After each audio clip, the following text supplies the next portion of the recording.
மண்ணுக்கும் கேடாய் மதிக்கின்றீரோ பெண்ணினத்தை? பெண்ணடிமை தீரு மட்டும் பேசும் திருநாட்டில் மண்ணடிமை தீர்ந்து வருதல் முயல் கொம்பே. ஊமை என்று பெண்ணை நீ கருதுவீரேனால் என்று கூறுவீரானால் உள்ளடங்கும் ஊமையின் நிலைதான் ஆமையின் நிலைதான் ஆடவர்க்கும். ஊமை என்று நீ பெண்ணை நினைச்சுக்கிட்டு இருந்தீனா உள்ள அடங்கும் ஓட்டுக்குள்ளவை குறுகும் ஆமையின் நிலைதாண்டா ஆடவர்க்கும் புரட்சி பாவல். என்ன நினைக்கிற?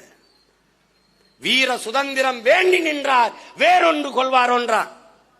வீர சுதந்திரம் வேண்டி நின்றவர் வேறொன்று கொள்வாரோன்னா அதே அவன் பேரன் சொல்றான். சுதந்திர பசி கொண்ட மக்களை சோற்று பசி ஒன்னும் செய்யாதுங்கிறான் எங்கள் உயிர் தலைவன் மேதகவே பிரபாகரன். சுதந்திர பசி கொண்ட மக்களை சோற்று பசி என்னடா செய்யுங்கிறான்.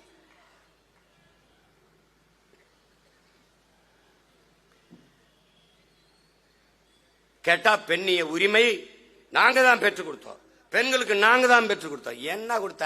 அமைச்சரவையில் எத்தனை பெண்ணு சொல்லு? உன் கட்சியில் இப்ப இந்த 26 எத்தனை பேருக்கு சீட்டு கொடுப்பேன் சொல்லு? நான் 117 இடம் சீட்டு கொடுப்பேன்.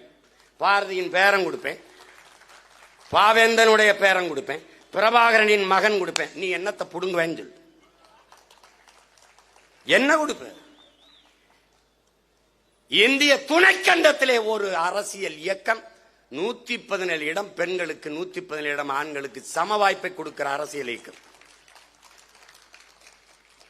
தொடங்கணும்ல. அது ஜெயிக்கிறதா இருந்தா கொடுக்கலாம். அது கொடுத்தாண்டா ஜெயிக்க முடியும். ஜெயிக்கிறதா இருந்தா கொடுக்க